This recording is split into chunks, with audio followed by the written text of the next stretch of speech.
And all right, guys, what is going on? How are you all doing? Welcome back to another podcast on the Creator Chats podcast. Today, guys, I am joined by my homie Dylan. I'm going to give him to do a little introduction, but Dylan and I have known each other for, it's been a long time, man. Man, it's been almost a decade, I swear. It's crazy. Since elementary school, grade 6, the exact day. So, yeah, we've been homies for a long time, and now we're on the podcast. So, Dylan, give him a little context, kind of who you are, what you do, and we'll run it from there. For sure. So, what's going on? My name is Dylan. I'm a 21-year-old entrepreneur. What I do is I run my own marketing agency called Trivictus Media. Our primary focus is that we help e-commerce companies scale their brands using different methods, such as email marketing, paid traffic, and funnel building. Yeah, awesome. And he's been killing it, guys. I worked with Dylan a little while back on some freelance stuff, so I was able to pick his brain and actually kind of see his behind the scenes as far as the real business goes, and it was very interesting. I remember just sitting on that chair and I was just absorbing so much like a little boy on Christmas. So yeah, guys, you guys know these podcasts. We never script them. I'm just gonna ask Dylan some questions. We're just gonna chat and run it and talk, and hopefully give you guys some value and context. If some of you guys are wondering to get more into e-commerce, is that kind of the flex? So that's like the clients that I work with, right? But there's honestly what I do specifically is I just focus on their marketing. So I mean, depending on what your passion is or what you really like, you can work with whatever you want to work with, or you can try to work with everybody, but usually that doesn't work out well. Mm-hmm. So for instance, if you like working with gyms or you like working with dentists or literally whatever you're into, right? I mean, it doesn't really matter at the end of the day, as long as, you're doing something you love. That's the most important 100%. thing. And, okay, cool. So I think the first thing is, kind of want to get your story just a little bit as far as, because I know it, obviously. I don't even think I know the full thing, but kind of how Trivictus Media started, the beforehand, maybe the schooling, the up, down, how the e-commerce, and kind of now how you're almost an expert as far as helping others do e-commerce. Right. Instead of you, if that makes sense. Yeah, definitely. Run it. Okay, alrighty. So I would probably say my whole journey with all of this fun stuff probably happened about a year and a half ago. So I was in school, I was in college studying marketing, and over my time there, I've kind of uncovered the unfortunate truth that courses, especially within marketing and in, public schooling institutions, they're not really teaching students the essential skills to not only get them a job, but for them to be successful and actually flourish in the job that they're in, which was a huge red flag. And I think it's something that's not really talked about. A lot of people are still under this huge misconception that, they'll go to college, they'll study something and, they'll get a job and they'll live this happily ever after, curtains roll, that's everything, right? But unfortunately, that's not really the case, especially with something like marketing that's very cutthroat and things are constantly changing. So as my time there, I've kind of realized more and more that, okay, digital marketing is this thing that's growing and getting bigger and better. But we're not really learning about it. We're learning about how to start an awesome radio campaign. And you're sitting there, you're like, when am I ever going to do this? Unless you plan on working for a big radio firm or something like that. So over that time, I was kind of like, okay, this is clearly, this is BS. I'm not learning anything relevant. So I started taking things into my own hands, doing some of my own research online. And then eventually I came across digital marketing, and I took a very introductory level course, which kind of introduced me to, all aspects from a very bird's eye level of what marketing is. So we're talking stuff like search engine optimization or SEO, pay-per-click, PPC, and basically everything in between, social media management, funnel building, everything, right? And through that, I kind of dipped my feet into everything, which is what I recommend most people do, especially when they're starting something like this. Dip your feet into everything and see what you like. Me particularly, I like doing paid traffic, so paid ads such as pay-per-click, and I also really enjoyed funnel building. Those are the two things that I like the most. And with that, what I started to do is I actually started doing my own freelance work. So I started, doing little projects on the side, helping small businesses from basically any kind of business I can help, and basically help them, increase their business and make them bigger and better in almost every single way, which, was super rewarding because I learned so much. I made so many mistakes, but at the end of the day, I wouldn't change it for the world. And throughout that time, everything was good. While I was doing a lot of the freelance work, I was still in school, so I was wrapping that up. And I was also working a part-time job because it was still not making me a sufficient enough income that I could be happy off of it. So as time moved on, I was still doing the freelance stuff. And then with school, it was weird. I kind of went through this little shift, probably, I want to say maybe about 8 months ago, where I was kind of going down this path where I actually thought I wanted to go to school. So I was in college. For those in the States, the equivalent is community college. And I thought, okay, I want to transfer to one of these big 4-year universities after and, pursue a degree in consulting, because that's what I thought I wanted to do. But as time went on, I did everything. I applied for university. I applied for the transfer. I did all my research, got everything figured out. What university was it? Did you know? So I applied to a couple different ones. I applied to Ryerson, University of Western Ontario. Where else did I apply? Queens and somewhere else. I don't remember where I applied, but I ended up applying to these schools, and I was so set that that's exactly what I wanted to do. Like, I was so set. And during this time while I was applying to university, my curiosity still never, stemmed away. And I started getting interested in e-commerce, right? So I was doing a lot of research on e-commerce. It's the biggest thing. It's basically a retail monster, right? And it's killing all of these, brick and mortar local businesses out, right? So I started getting into e-commerce, and I actually started my own e-commerce store.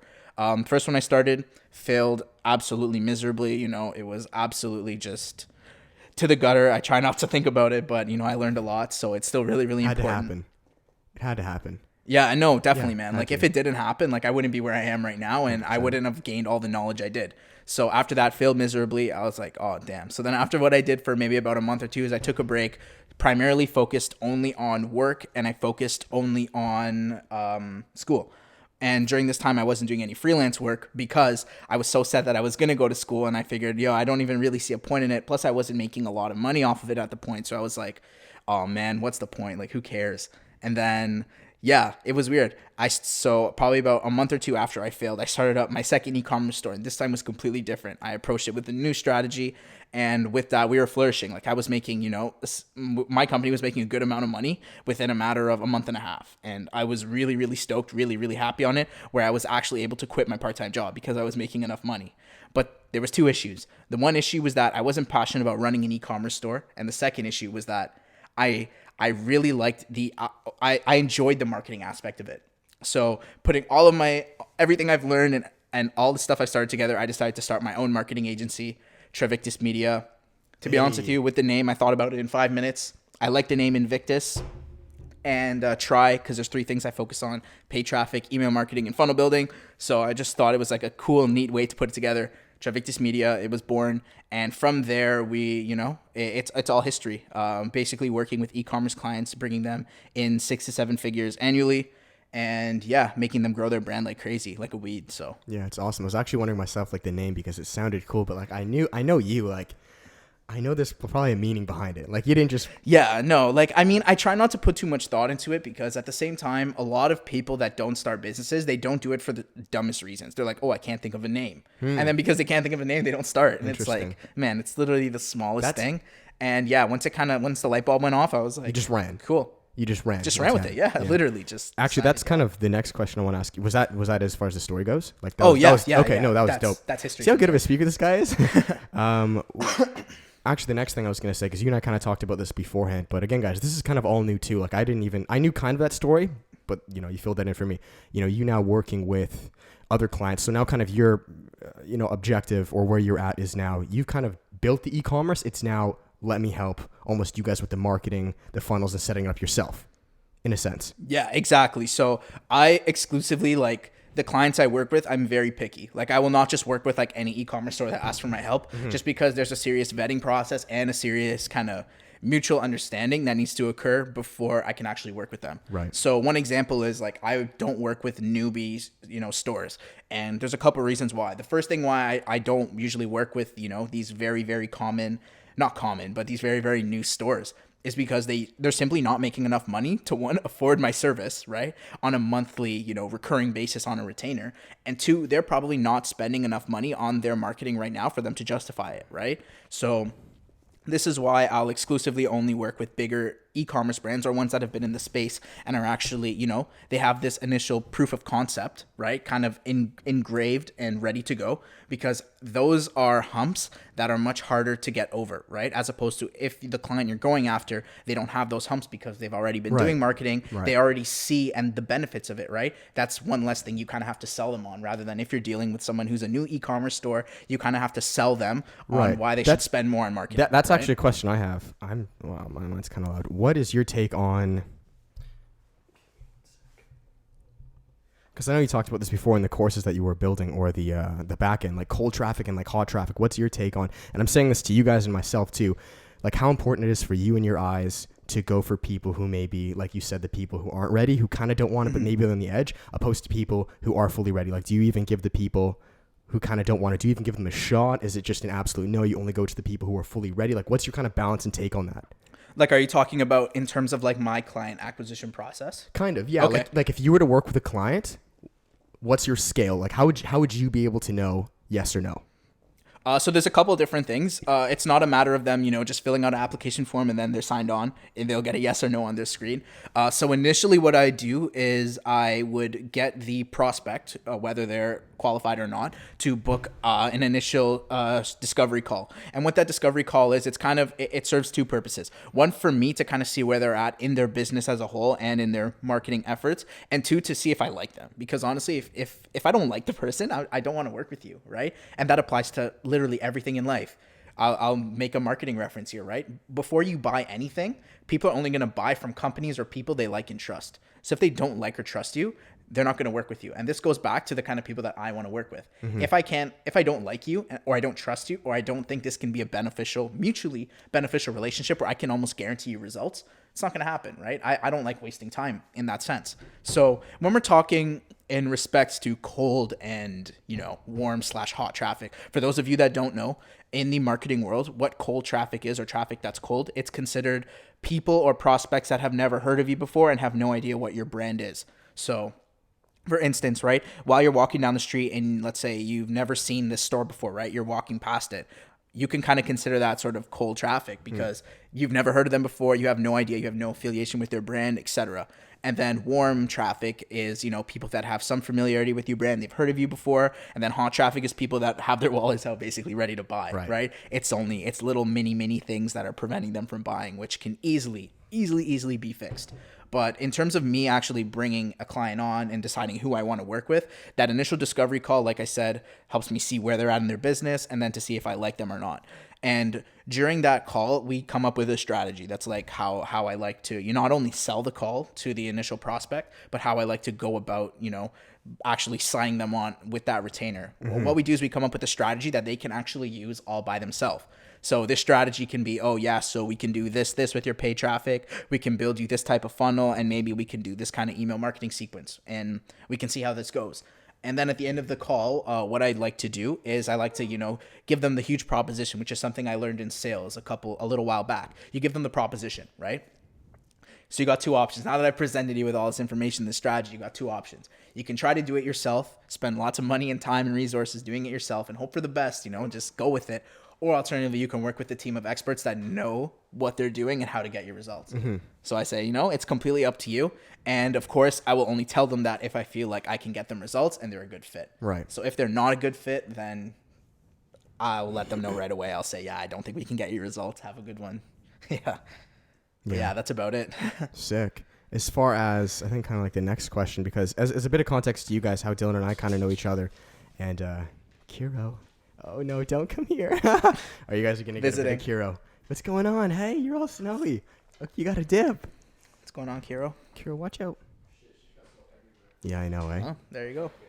You want to call her? Okay, yeah. Anyways, guys, as a bit of context to you, Dylan and I, in relation, I kind of view Dylan as my mentor when it comes to business, as clearly you just heard from that massive talk. Like, he really knows his stuff, deep ingrained into him. And I think, I'm asking you for them and even myself too, because Dylan and I talk obviously off camera, for people looking to start, so not necessarily e-commerce businesses, I guess you could say more personal brand businesses, but just kind of businesses in general.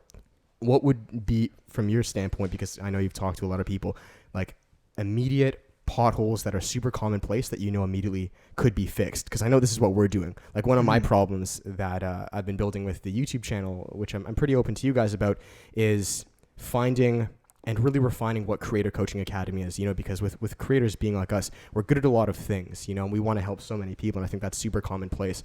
But the reality is, and what I've had to learn the hard way multiple times, is that by helping everyone, you help no one, right? Very true. So my thing that I constantly am working on is finalizing what Creator Coaching Academy means, the exact benefits, what you'll get from it, what's my ideal client, and really what you're going to get from that. So in that context, what do you think are a few things like that people could fix if they just had the awareness to that you see in beginning kind of businesses, brands, et cetera, et cetera? So, excuse me, are you talking more in terms of building like a personal brand? So you're talking if like, let's say they want to grow like their personal brand or like their own business. Or are you talking about if they like want to start their own business? I would say just in general, people Okay. you talk to, whether this is friends, family members, e-commerce people, just in general, Oh, three okay. kind of big like things you notice. Like even you said before, you were kind of touching on like, a big reason people don't do is because they don't want to pick a name. Yeah. You know what I mean? So Like kind of it's little things, right? like little things, yeah. big things. Like what are kind of things that stand out to you that like, hey, this is what you could fix. Super simple. The number one thing that I would probably say that I see like time and time again across people that have their own business and they're trying to grow, or if they're trying to start their own business, is they simply don't have their offer nailed down. And what I mean by that is they haven't figured out how they want to serve their market and how they want to serve their audience. So for instance, let's say like I'll use myself as an example, right? My offer is what we do is we offer a 90-day paid traffic profit system where essentially what we do is we run all of your paid traffic for you. And yeah, that's basically what it is. A lot of people have failed to truly ingrain what their offer is very simply. In order for you to figure out somebody's offer, they're going to have to give you a long tangent, a long speech for you to figure out what it is. And 99% of times, as for my example, like if you're approaching a business owner in the B2B market, right? Or even a B2C market, if you're trying to convince somebody to buy something or that you have value to bring, if you have to give them this long tangent, especially if we're talking cold traffic, because we should make that a big point right here. Right. Because especially when we're talking to cold traffic, people that have never heard from you, people that don't know who you are, they're gonna be less inclined to want to listen to you. Right. They're not gonna care to listen to you. 100%. They say you can have whatever you want, but I don't trust you. I don't know you. I don't care what you have to say. So Exactly. you have even less time to hook them, right? So figuring out your offer is probably, in my opinion, like the biggest thing. Once you can figure out what your offer is, the second biggest, issue that I see a lot of people and companies have is they haven't figured out their audience hypothesis. This is what I like to call it. So your audience hypothesis is exactly knowing who your target market or your target client or your target customer is like the back of their head. You need to know them better than they know themselves. So for instance, like one thing I really like to, pick at, and I like to make people think about is what keeps them up at night. And so, for instance, like what's something that keeps them up at night? What's something that stresses them out often? What's something they think about often? What kind of content do they like doing in their free time? Like you need to think about all these little small things because, incrementally they may be very small, but adding up consistently, it makes your total audience, right? And there's no better feeling or no easier way to truly convert someone from a prospect or someone who's interested into a buyer is to truly know them better than they know themselves and unveiling that, right? So for instance, like let's say you're in fitness, right? And let's say, if you're there and you can use something like, oh yeah, are you tired of consistently, starting diets and then, failing and just to find yourself, a couple hours later sitting in a box of a finished box of donuts or something like binge eating, right?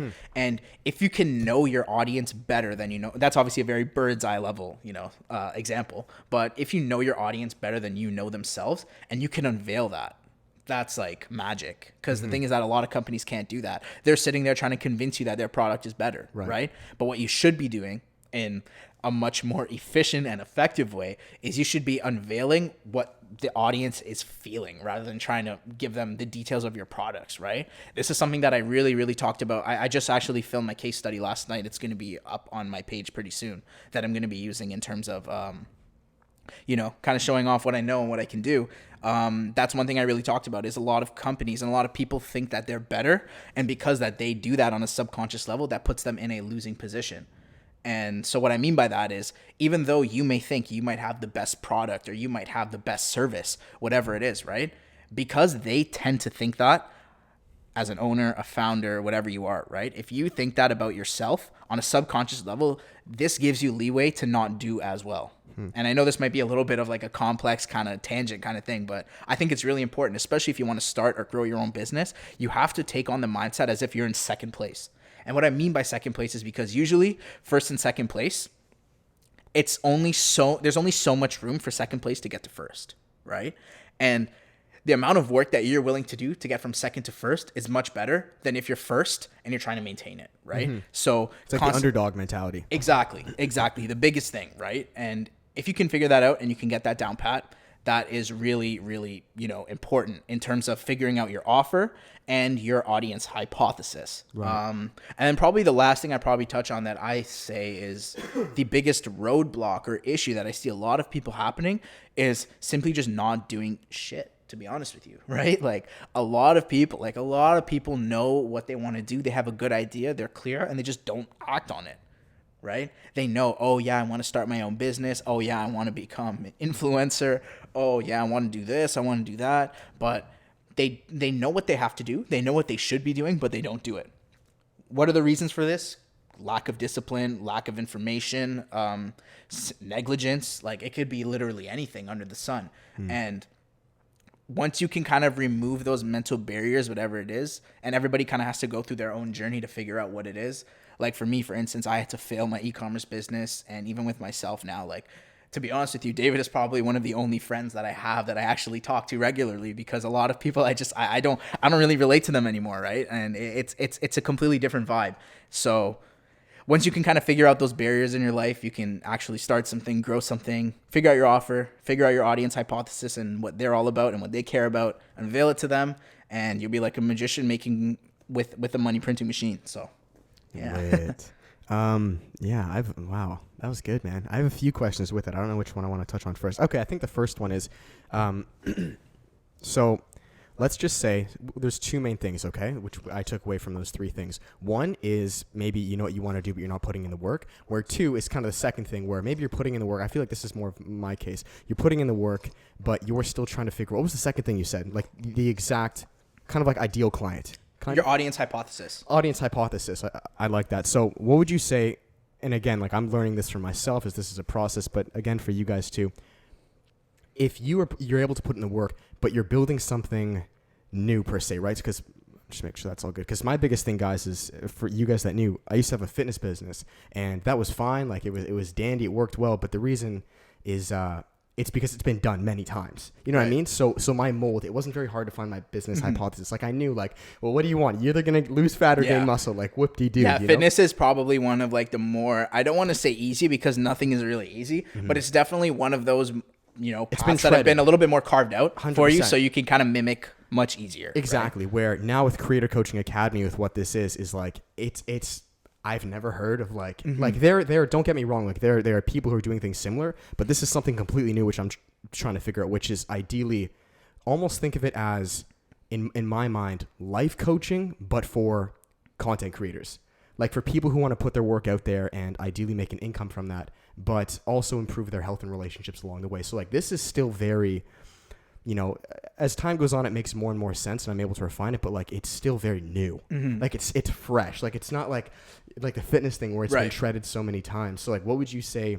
So I guess me into people out there who are aiming to maybe build something new by taking a couple different industries, and I'm not saying go completely against the system, but try to build something new. Like, what would you say to that? Like Jeff Bezos trying to bring out Amazon. There's like, or like PayPal, Elon Musk. There's like no fucking thing as PayPal. Yeah, you know what I mean? For sure. Like, what would you say in that regard? Not to the industries that have been done many times, like fitness. So what I would say is definitely if you're starting out something new, having your minimal viable offer or your offer in general, and having your audience hypothesis are even more important. Like you're gonna need to know these things like the back of your mind, especially because it's very new. And that's what I'm trying to do so hard right now. Yeah. So once you have those two things figured out, in my opinion, what I would say the next thing you'd have to take a stab at or tackle at is what I would like to call proof of concept, right? So since this is a very new and it's kind of something that's not being done, you can definitely be successful with it, but you need to prove to people that it works, right?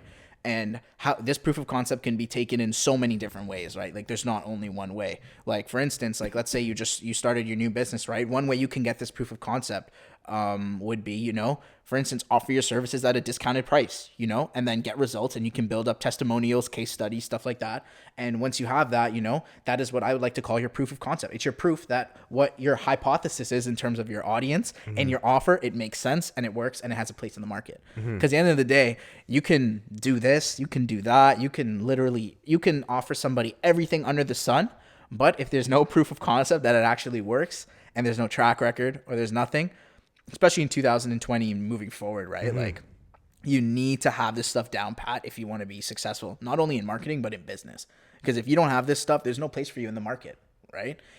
Especially if you're bringing out something new. If you're trying to fill a gap, you need to figure out what that gap is, Right. why that gap is there, how that gap affects your audience, and how that gap affects, your business in a sense where you can serve your audience to the fullest extent. Right? I think an amazing way too, because this is ideally what I've been doing subconsciously or consciously to find that proof of concept, even if let's just say you can't tangibly coach yet. Maybe you're not at that point where, like even with me, like the system is still in a building phase. I think a great way that's free for a lot of people to basically like throw stuff at a wall to see if it sticks is just post content.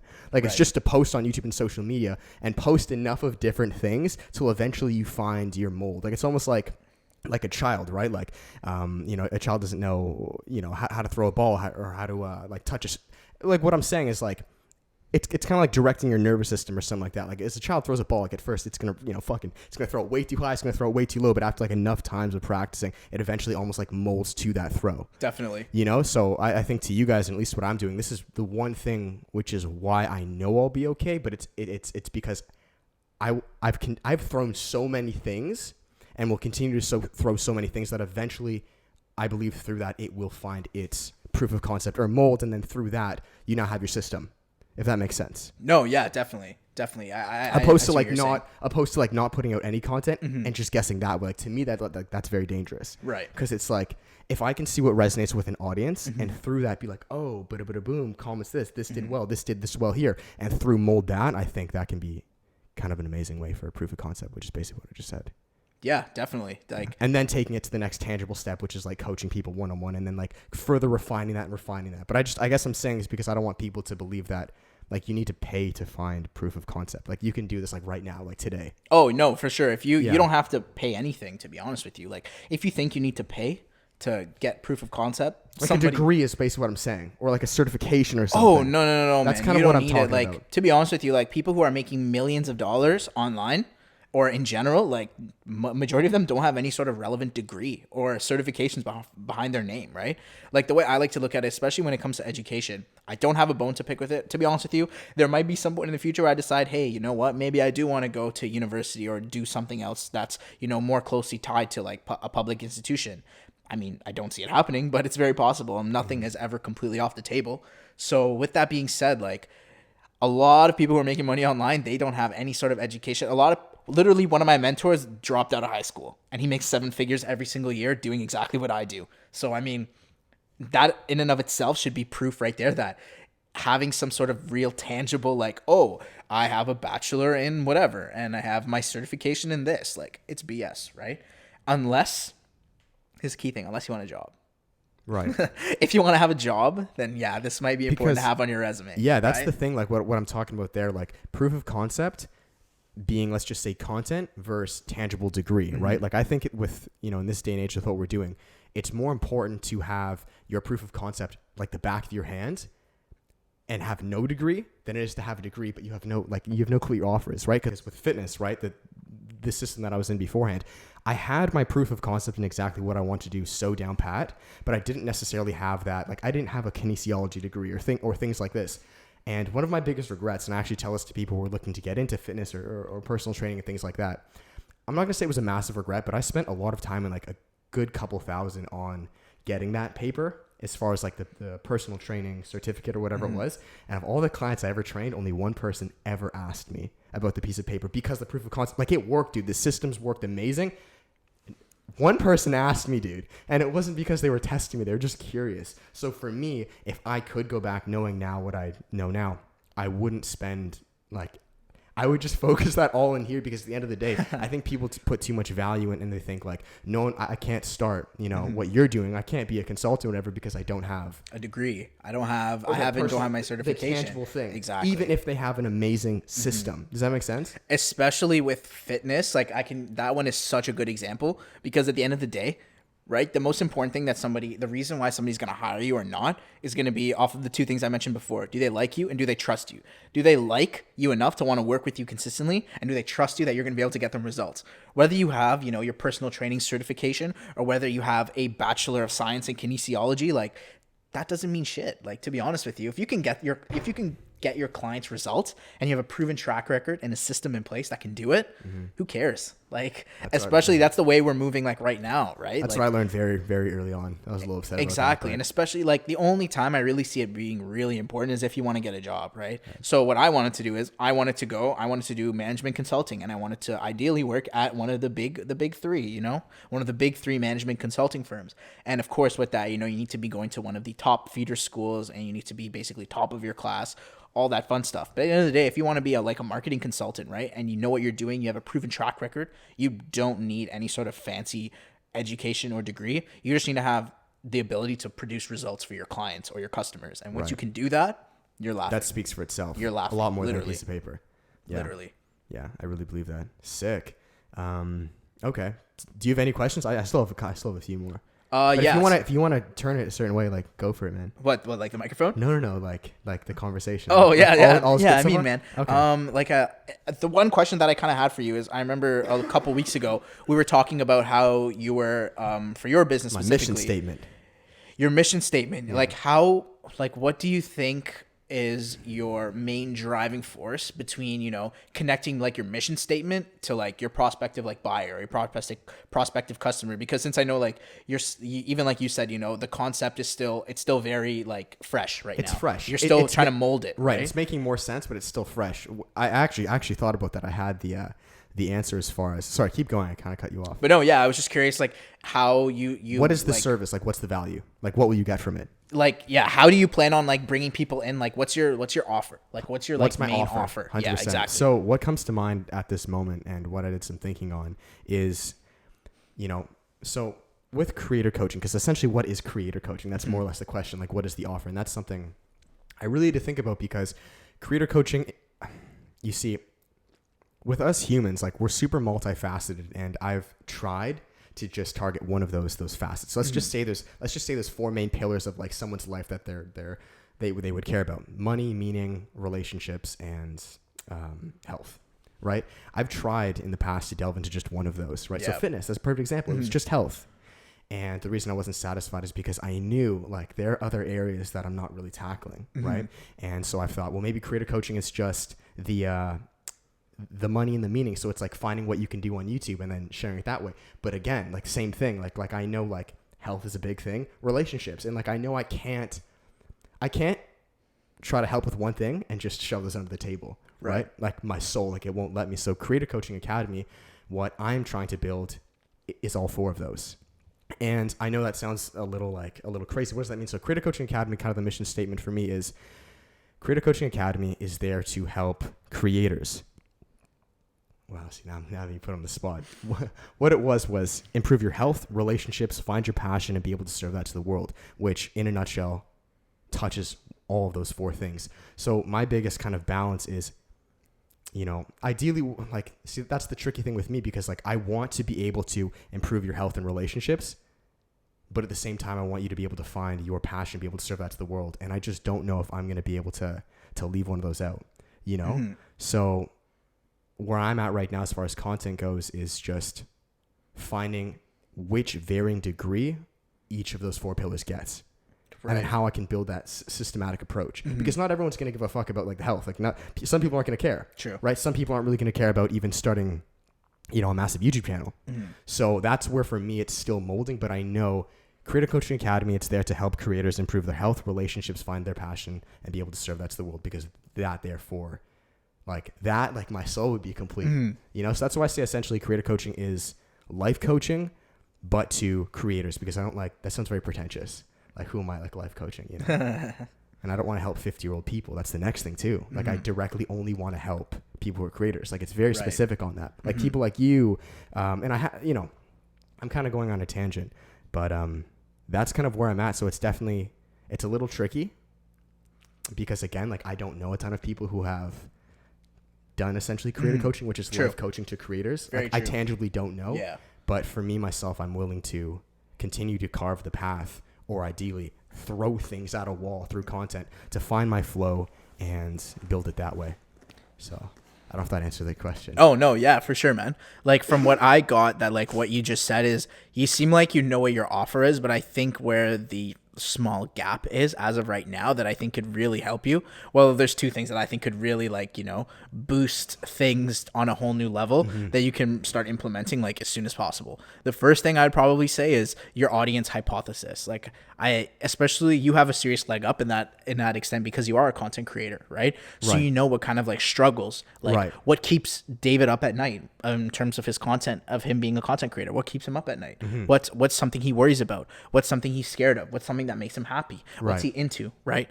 And I feel like because you are actually you've been in the trenches yourself, right? Because of that, you have a serious leg up as to how to convey that to people who might be a prospective, client or customer, whatever, right? I feel like you have that serious leg up. The other thing I think that you could start doing for your business that would like grow you like crazy, like a weed, is especially for your personal brand. Like I think you should start doing some sort of like, very, very cheap paid traffic. Because especially in terms of getting eyeballs on your content, like I think that's probably one of the biggest things, especially for all like newer, they don't have as big of like a brand or like a following as where they want to be. I feel like for instance, like you can do like a budget at like, for instance, like in between $3 to $5 a day and, grow your followers. And these are like real followers that are actually interested in your stuff and what you have to say, right? $3 to $5 a day, run that for maybe a month or two. And then through that, you'll be able to build up your brand and following much faster than organically. Because at least from what I've seen systematically, consistently all across the board, is Instagram's algorithm is getting much harder and harder for you to grow organically. 100%. And especially I see this in almost every single industry, right? Like it's in e-commerce specifically, since I work in, right? Like you need to be running some sort of paid traffic if you want to grow like your Instagram page, for instance, with followers, likes, engagement, stuff like that. And that also goes in with personal branding too as well. I plan on actually doing some of that myself in the next upcoming months as, as things start to flesh out a little bit more. But yeah, man, I think especially with you're at right now, you're at like the prime stage because you have this new product, you have this new service, right? And you have this new idea and you're ready to share it with the world, right? But if you're simply not getting the kind of eyeballs and the kind of tractions you need to get you where you want to be, it's to be honest with you, it's like going through an uphill battle. That's 100%. The biggest thing. And I think you can make some serious gains, man. Yeah. I'm telling you. My thing, and this is also like a kind of a question to you a little bit, is with me, my game plan has always been, as far as YouTube goes, Instagram has always kind of been on the back burner, where for me it's now utilizing those 4 pillars, or really what Creator Coaching Academy is in essence, which is again improving health, relationships, finding passion, serving to the world, and now producing content to YouTube, searchable content for that ideally to go viral. So like the past 3 videos, and again, this is where I'm still like throwing things at a wall to find out, am I going to be speaking more so on the relationship side of being a creator? Am I going to speak more so on the tangible side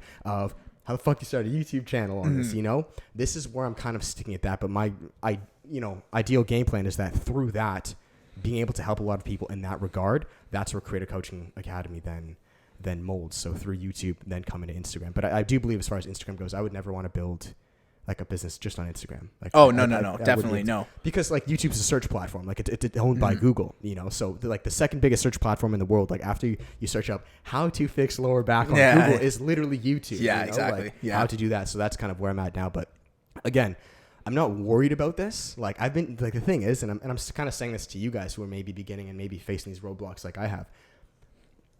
I think the most important thing is, dude, it's gonna sound so cheesy, but it's never giving up. No, it's continuing to continuously, like, dude, I don't care how far you are in the trenches. I don't care how difficult it is. I don't care how many times you start over. You start from scratch. Like, you have to continue to just try things, and that's why I know in my heart I'm gonna be completely fine. It's because, like, dude, I don't care like how bad it gets. I don't care how confusing it gets. What my offer is, like, I just won't stop.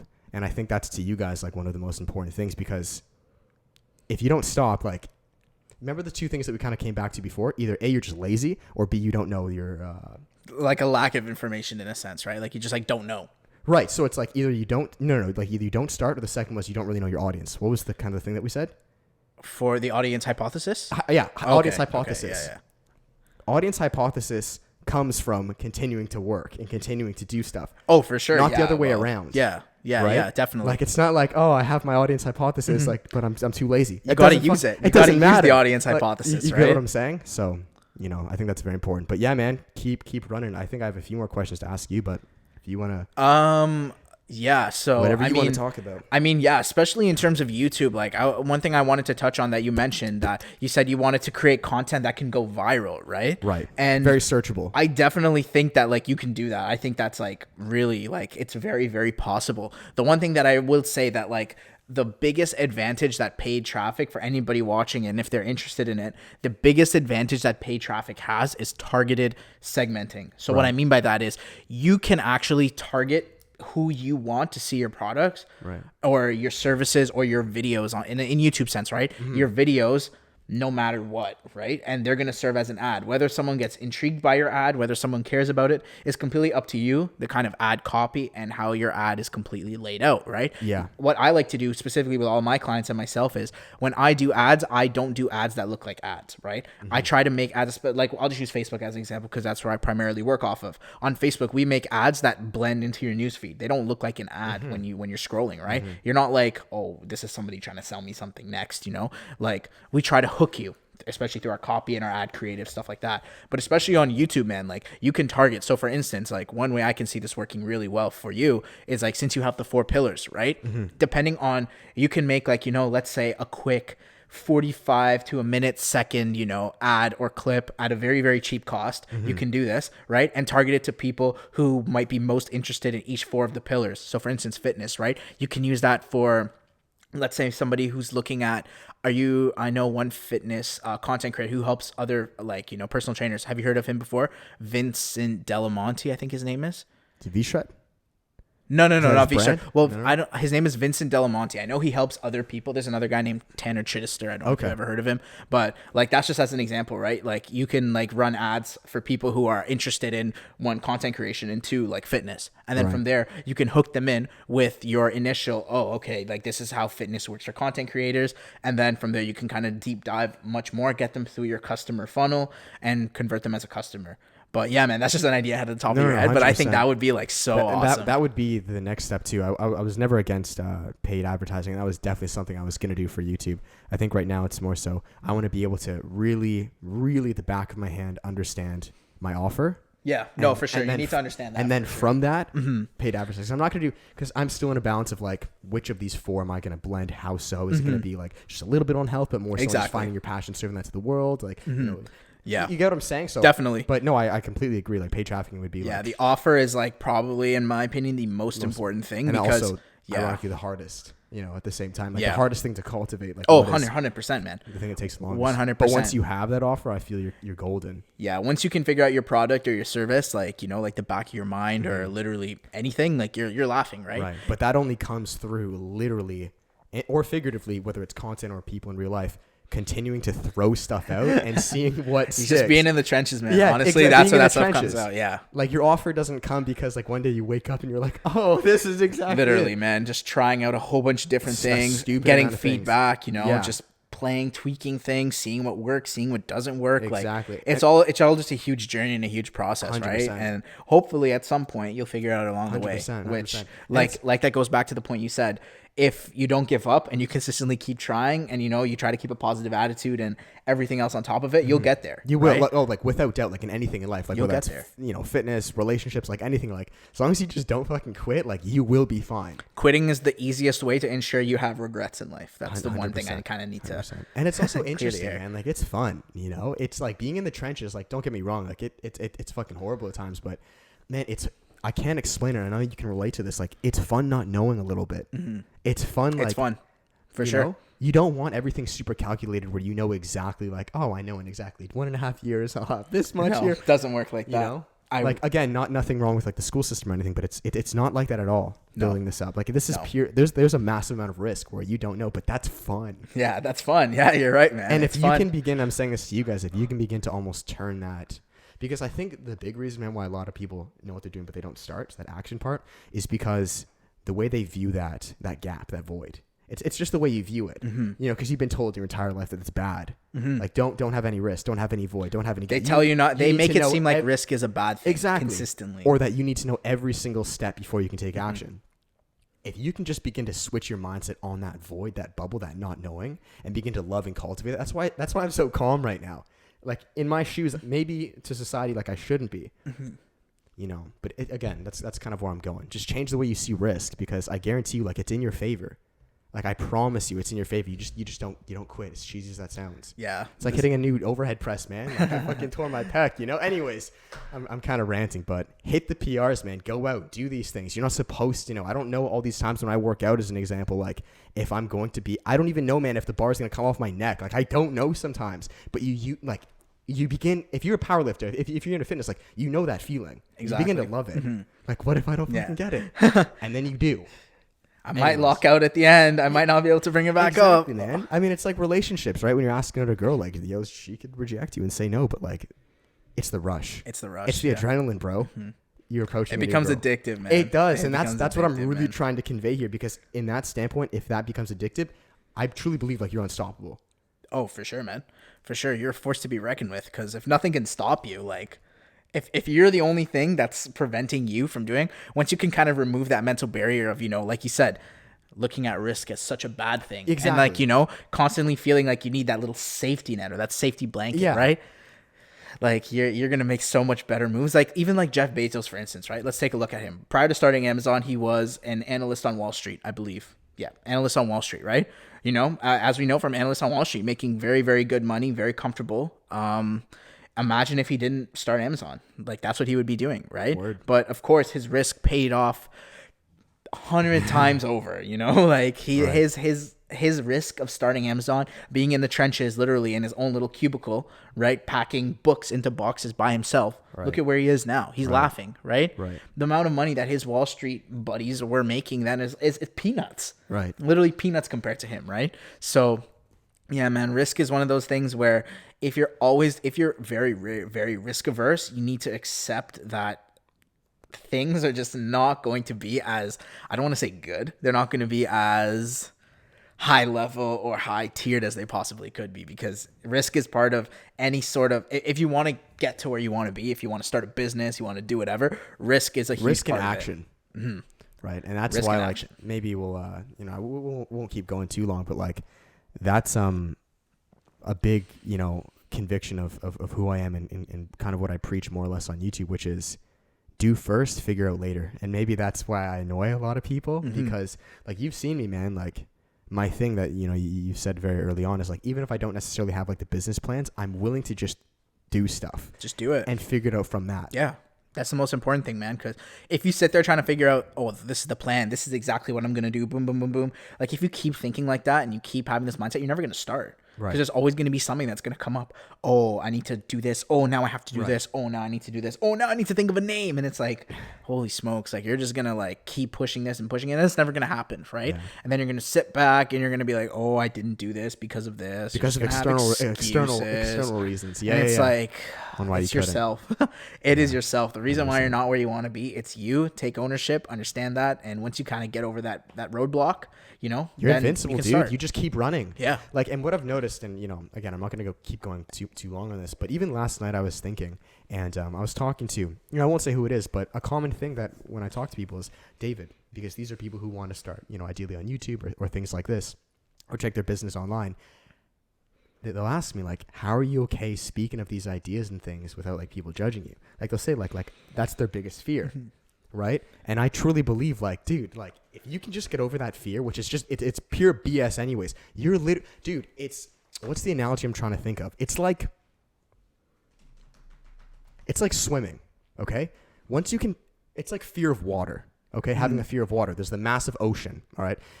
A lot of people are just looking at the water and they're telling themselves, like, I can't swim. Let's just say they have a fucking life jacket on, right? But they're like, I can't. I used to take swimming lessons. I fucking hated it, right? Dog, the second you jump in, you are free for life. Like, you only have to cross that hurdle once, which is what I'm saying. Only at the very beginning was I ever worried about what people thought. The second you jump, dude, I don't want to say it never affects you, but it never affects you again. And I know you can relate with this with a ton of things with the business thing. You just have to do it once. Just have to do it once, man. And, like, it never affects you again. Years. And you look back and you're like, you feel so bad for people because you see that they have life jackets on, but they don't realize that. And they're still like, I can't. Yeah, they can't. You know what I'm saying? Yeah, and another point that I kind of want to touch on that you talked about is like people judging you, right? And people criticizing you. And once I don't want my laptop to die. Oh. Should I wait? Okay. All right, yeah, go ahead. We'll just pretend that didn't happen. And like, yeah, so as I was saying, it's one of those things where in terms of like people judging you or criticizing you, excuse me, the two like major things that I try to like think about, especially when I hear criticism or I think like, oh, people are going to judge me or criticize me, is people never criticize those who are above them, if that makes sense, right? Right. People will never negatively judge or, or criticize somebody who's above them, who's doing better than them, right? It's only going to be people who are below you or people who are, currently at the same level as you, right? And that serves two purposes. One, if you want to, people do this for multiple reasons. Two biggest things out of what I see is insecurity, like their own insecurities of not even being able to start something or do something, or just being scared of starting in general. And the second thing is that they don't like seeing other people move up above them, right? Especially if you're at the same level as somebody or very close to them, right? Mm-hmm. They're like, oh, this person's doing better than me. Oh, he shouldn't be. I deserve it more. Like blah, blah, blah, blah, whatever it is, right? And once you can kind of be like, I don't give a shit what you think. I don't care, right? And I'm just going to do my own thing. Like, yeah, literally then the judgment, the criticizing, it won't matter, right? Right. One of the biggest things, and we're kind of going off on a tangent here, but this all relates, is just keeping blinders on. If this means unfollowing, like, because we even touched about that before. You were kind of saying like, David's one of my only friends right now. The reality is that it kind of sounds bleak, but I just don't think a lot of people run because it's not even them, man. It's people around them. Oh, for sure. 100%. Right? So I think it's just going solo. It's just keeping your blinders on, whether that means unfollowing 90% of people that you're like, it's stimulus. We don't need, and I truly believe that, man. If you're a balloon, right? This might sound kind of cheesy. It's not the balloon. It's the motherfucker. Someone's holding the balloon, bro. The shit wants to fly. So I would really just encourage, and that's where, again, relationship growth comes. Exactly. This is why I can't neglect certain things. Yeah, I can't just be like, yeah, man, fucking make a YouTube video and post it because your relationships matter.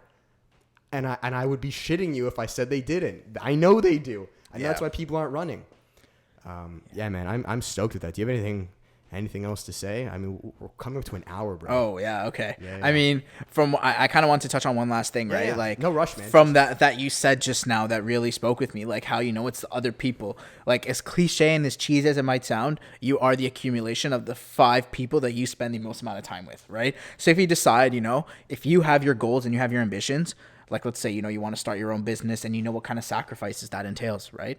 And you're hanging out with people that don't match that vision, or like, let's say, for instance, like, that you have to, stay at home one night to do something for your business, right? But all your friends want to go out to the club, right? And you are the accumulation of that. You are the accumulation of that. So whatever bad habits or whatever things you don't like, whatever things you do like, you're picking that up from the people around you, right? So, I mean, changing up your social circle, kind of figuring out where you want to be and being with people who are like-minded is very, very important, because you can't expect to run a successful business when you're hanging out with people or associating yourself primarily with people who are not doing that. Mm-hmm. It's going to be much, much harder, and more than likely, to be very honest with you, it's probably not going to happen. Right. And I think the best thing to do, because I think people think, well, I can't leave these people out. The best thing to do is just to go solo. It's to go by yourself, because you can always rely on yourself. Exactly. You know what I'm saying? It may be a bit lonely, but like, you can always count and rely on yourself. So if you guys are wondering about this whole dilemma, trust me, I know it sounds kind of bleak, not having a ton of friends. It's fine. All of your effort anyways is in building the business. And through that, you meet people. Like I've reconnected with Dylan. People who see on this podcast, like those new people come. And I think it's just a lot of people, again, it's that life jacket analogy where they think they can't jump. Like you jump, you cut out the old people, new people will come. This is the whole thing we're talking about. Again, it's risk. It's that void. Mm-hmm. It's like when I lose my friends and I have no friends for a little bit. Yeah. They get scared, right? They get scared. They start getting frantic, right? They drop their business. They're like, oh, we need to go do this. We need to do that. Like whatever, So yeah, people just get scared and just saying, wait it out long enough. Be patient. This is what I'm doing. This is what Dylan's done. And yeah. You're not going to die. So, I mean, you're gonna be what are you really scared of, right? I promise you that you have more invisible life jackets around you than you think. It's just a lot of people told you that you don't. Mm-hmm. Right? Yeah. No, they do. A lot of people tell you that you don't. But they tell you, oh, why would you leave your job, to start your own business? That's such a risk. What if your business fails? What if you don't make as much money? And every single friggin' excuse under the sun. Yeah. I've heard it. Yeah. I've heard it from so many people. And honestly, I'm fed up, because I'm going to be honest with you. I'm in a much, much better space in almost every single aspect of my life, pursuing what I love and what I actively like doing, and how I feel like I'm actually making a difference, right? So, which is what it comes down to at the end of the day. That's what it comes down to. Yeah, like you said, man. Like all you said, guys, it's so critical. Sick. We're going to finish it there because we're at 57 minutes. That was awesome. That was the longest That was the longest podcast so far I think I've ever done, even just solo, period. So that was awesome. I actually had a lot of fun with that. Me too. I was a little anxious kind of going into this because, again, Dylan and I it's a little bit of a different dynamic. For sure. It's not the super sit down like creator, photography, videography, like musician stuff, but it's awesome. So I hope you guys enjoyed that on the podcast, as I want a variety of guests, different talents and skills and hobbies, because I know Dylan was able to bring a lot of value to you guys that other people wouldn't be able to. And that's the whole point of this podcast. So I'm going to finish it there. Hope you guys enjoyed it. All links will be down below. And with that, thank you again. Any last words, Dylan? Last words I want to say is, if you're thinking about starting a business or you want to grow your own business, just go for it. Honestly, just go for it. Try to get everybody else's opinions and emotions out of your head. Do what you need to do. You know what you need to do. And if you're not doing it, it's all on you. Shoot for the stars, man. Really, There's no limit. Peace, guys. Much See ya. love. Beep. That's it, man. Awesome. That was good. Yeah, that was good. I enjoyed that. I had a lot of fun.